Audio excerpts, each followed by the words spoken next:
In an American city where racial tensions remain deeply rooted, General Nathaniel Hayes, a black man in his 50s, enters a cafe in the heart of a bustling neighborhood.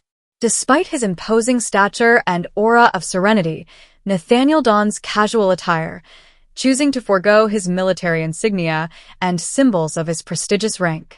He has just concluded a crucial strategic meeting, one that will shape national security. But here, he seeks only a moment of respite. Nathaniel Hayes is a remarkable figure. Respected for his visionary leadership, unwavering integrity, and decades of exemplary service in the U.S. military, he embodies excellence in the face of adversity. Coming from humble beginnings, he overcame prejudice and systemic barriers to rise through the ranks, becoming the first black man to hold the position of general. His colleagues describe him as a man of principles, capable of inspiring unshakable loyalty among his troops. Yet today, in this cafe, he seeks anonymity, savoring a rare moment of normalcy. As he approaches the counter to order a black coffee, a few eyes settle on him. Some are neutral, others tinged with fleeting curiosity, and a few, unfortunately, betray suspicion. Nathaniel is no stranger to these implicit judgments, the silent reactions that remind him that, despite his status, he still faces the scars of an unequal past and present. He remains calm, bearing the weight of his community's expectations and the responsibility to represent with dignity. While waiting for his order, a young man in the line seems to recognize him. "Excuse me," he murmurs hesitantly, "are you General Hayes?" The general turns his head with a warm yet modest smile. "Yes, that's me," he replies simply. This brief exchange draws the attention of other customers, and gradually, a quiet recognition settles in the atmosphere. Nathaniel, true to his humble nature, does not seek to prolong the conversation, preferring to let his actions speak for themselves. The coffee he's about to enjoy symbolizes a brief moment of relief in a life marked by colossal responsibilities. But even in these moments of calm, he cannot ignore the role he plays, not only as a military leader but also as a figure of resilience and hope in a country still in search of justice and equality. As he exits the cafe, a still warm cup in hand, General Nathaniel Hayes walks calmly toward his car, an unremarkable black sedan with discreet military plates. The vehicle, elegant but understated, reflects his high-ranking status while preserving a sense of simplicity. But before he can enter, an authoritative voice calls out behind him. "Hey, you there! Stop immediately!" shouts Officer Robert Mallory, a white cop whose reputation for arrogance and abuse of power is well known in the city. Mallory quickly approaches, hand on his weapon, his eyes filled with suspicion. Nathaniel, with Olympic calm, slowly turns, raising his hands slightly to show he has nothing to hide. "Can I help you, officer?" he asks, his voice steady yet firm. Mallory, deliberately ignoring Nathaniel's respectful tone and serene posture, sizes him up with clear disdain. "This car doesn't look like it belongs to you," he says, his gaze fixed on the sedan. "Give me your papers now." Nathaniel politely hands over his identification and vehicle documents while calmly explaining, "I am General Nathaniel Hayes. This is my official car, registered with the military." But Mallory hears none of it. Convinced he's dealing with a thief or a fraud, he doesn't even bother to check the documents, choosing instead to rely on his prejudices. "You really think I'm going to buy that? A general? Are you kidding me?" he sneers, his voice amplified by the heavy silence that falls around them. Passers-by, drawn by the scene, begin to stop. Some discreetly pull out their phones to record, while others whisper, concerned about the turn of events. Despite the murmurs in the crowd and the growing number of eyes, Mallory remains in his bubble of disdain, taking pleasure in publicly humiliating Nathaniel. He refuses to listen to any explanation, repeating that Nathaniel doesn't fit the profile of a vehicle owner like that. Even with irrefutable proof in his hands, Mallory moves to the next step, ordering Nathaniel to place his hands behind his back. "You're under arrest," he declares triumphantly, grabbing him roughly by the arm. Nathaniel does not resist, aware that any movement could be interpreted as a threat. But the violence of the encounter shocks witnesses, some voicing their indignation loudly. "You've gone too far, officer," shouts a woman in the crowd, while another man tries to reason with Mallory, to no avail. The arrest unfolds under the stunned gaze of the onlookers. Mallory, indifferent to the protests, tightens the handcuffs so forcefully that Nathaniel winces slightly, but he remains dignified, refusing to lose his composure. He knows the truth will come out, but for now, he endures this public humiliation, a symbol of the discrimination and abuse of power that still runs rampant in society. As he is roughly pushed toward the police car, the handcuffs biting into his wrists, a palpable tension spreads through the gathered crowd. The whispers grow louder, the faces of witnesses shifting between indignation and confusion. Many cannot help but wonder how a man who carries such dignity in his bearing and posture can be treated so degradingly. The atmosphere is heavy, and a sense of injustice builds among the onlookers. Among them, a man in a discreet yet immaculate uniform steps forward. It's Sergeant Mike Carter, a decorated veteran who served under Nathaniel Hayes. Immediately recognizing his former superior, Carter feels his blood boil. It's not just the lack of respect for a senior officer that outrages him, but the glaring injustice playing out before him. "Officer," he exclaims, his strong voice cutting through the ambient noise. "This man is General Nathaniel Hayes. You're making a huge mistake." His words catch the attention of several people, but Officer Robert Mallory remains deaf to the intervention. His face hardens even further, an expression of contempt mixed with defiance. "General Hayes, huh?" he sneers, casting a quick and dismissive glance at Carter. It's easy to pull a name out of nowhere to try and get out of a tight spot. "So, stay out of this, sir, if you don't want trouble yourself." Carter, refusing to back down, moves closer. "I know this man personally," he insists, pointing at Nathaniel. "He commanded my division during 2 crucial missions. He has served this country with an honor and dedication you'll never understand.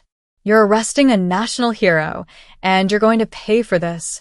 Carter's determination draws even more attention from the crowd. Several people start pulling out their phones, recording the scene from different angles. Some begin searching online for information about Nathaniel Hayes, and soon articles, photos, and videos confirming his identity circulate among them. Whispers emerge. Is it really him? The general? But why is he being treated like this? This is absurd. Despite this growing support, Mallory refuses to relent, his arrogance overpowering reason. For him, admitting his mistake would be a sign of weakness, a challenge to his authority that he cannot tolerate. He opens the police car door with a sharp motion and orders Nathaniel to get in. But this time, Nathaniel, who has remained stoically silent up until now, raises his head and locks eyes with Mallory. "Officer," he begins in a calm tone, but with an air of natural authority. "You're making a grave mistake.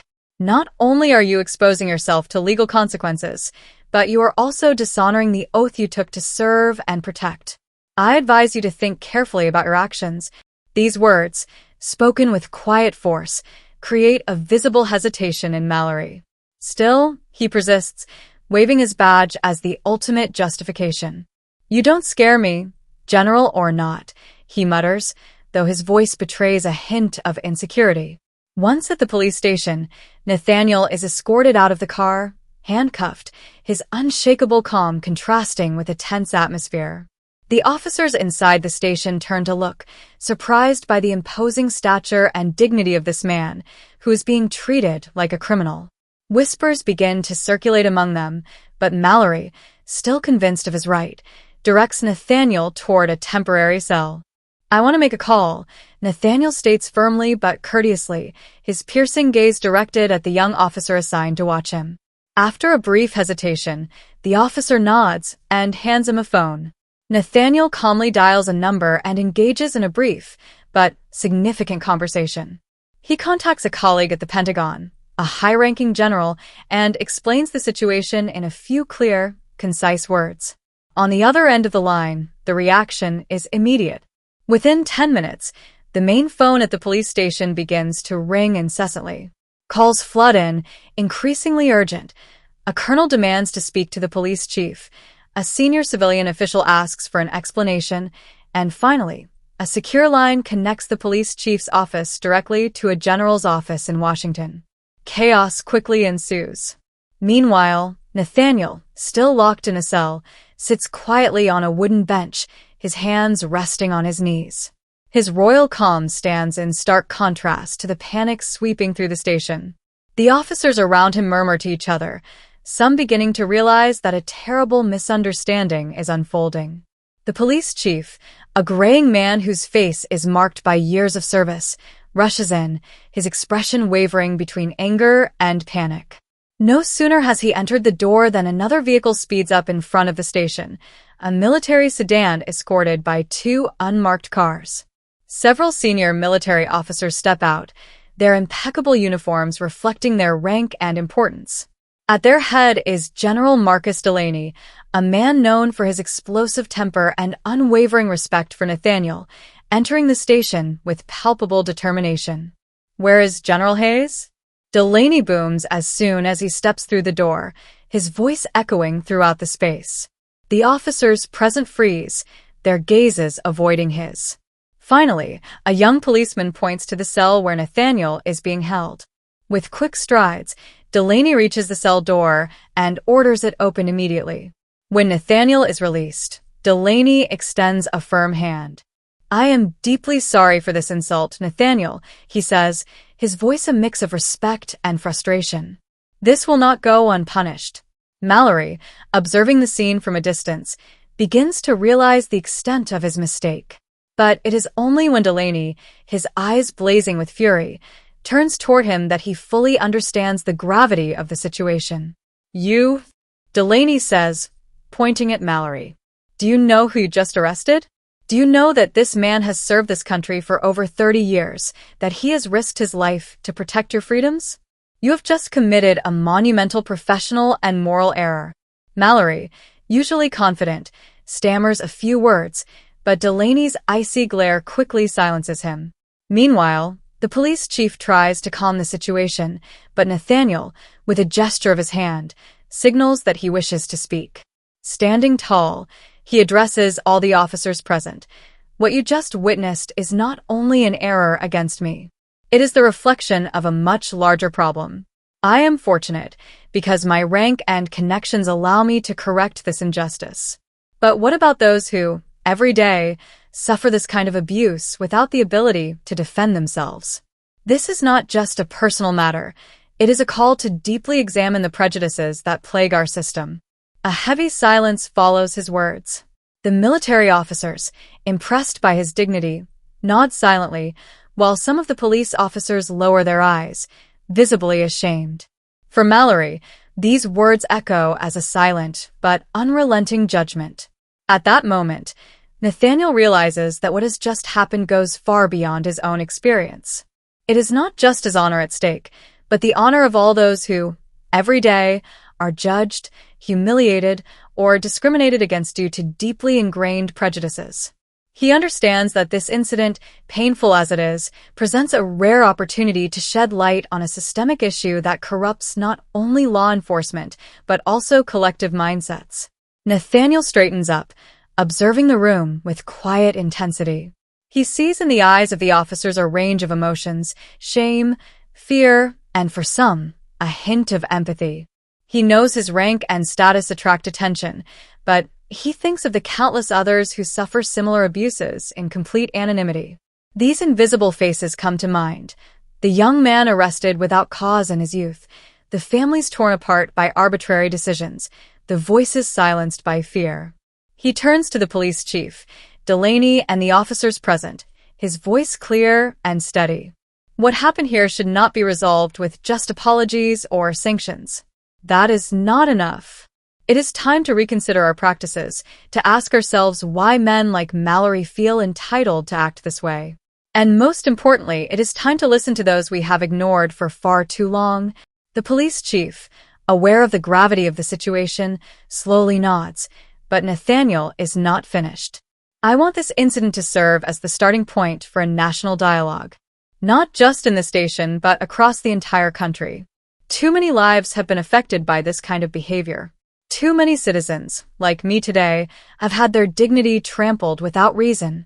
Delaney, usually impassive, seems deeply moved by Nathaniel's words. "What do you propose, General?" he asks, his expression genuinely interested. Nathaniel pauses, his gaze distant, before responding with conviction. "A reform. Not just superficial training, but a radical transformation of how we train our police officers, how we assess their behavior, and how we impose sanctions. I also want to create an independent commission to investigate abuses of power and ensure complete transparency. It won't be easy, but it's necessary." The entire room seems to hang on his words. Even the most skeptical officers feel the weight of what he is proposing. Nathaniel is not here to complain or seek revenge. He is here to offer a way forward, an opportunity for change. Meanwhile, journalists gathered outside, having caught wind of the incident, begin filming and asking questions. National television channels are already airing footage of Nathaniel handcuffed, accompanied by testimonies of the scene captured by passers-by. The media pressure builds, and the story takes a national turn. Nathaniel, however, remains unfazed. He knows that the battle he is beginning today is far greater than himself. As he exits the police station, escorted by Delaney and his officers, Nathaniel takes a deep breath, his gaze scanning the dense crowd gathered outside. Cameras are aimed at him, capturing every detail of his expression, calm, dignity, and unwavering determination. Silence falls as Nathaniel stops, standing tall, his imposing posture filling the space. He surveys the crowd, intending not only to address the journalists present but also the ordinary citizens standing there, witnesses to this defining moment. When he speaks, his words are clear, emotionally charged but devoid of anger.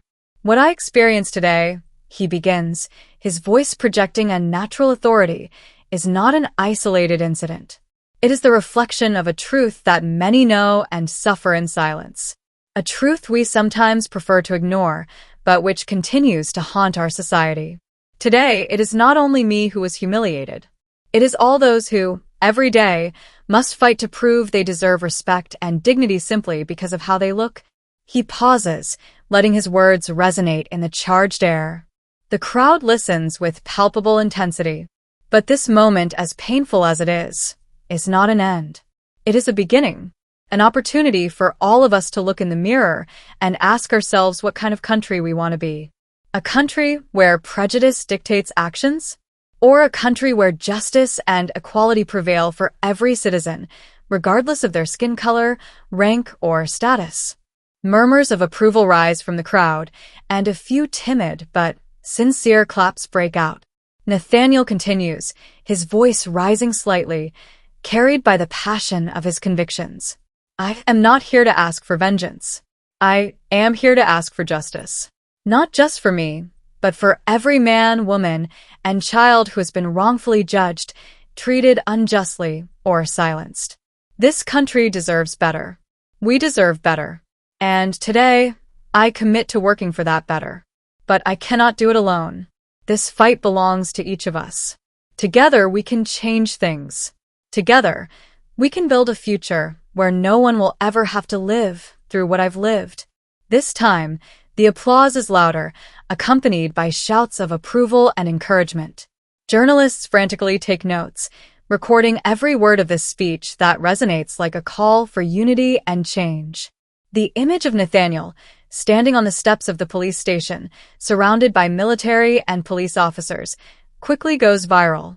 On social media, videos captured by passers-by show not only a strong and dignified man, but a leader capable of inspiring an entire nation.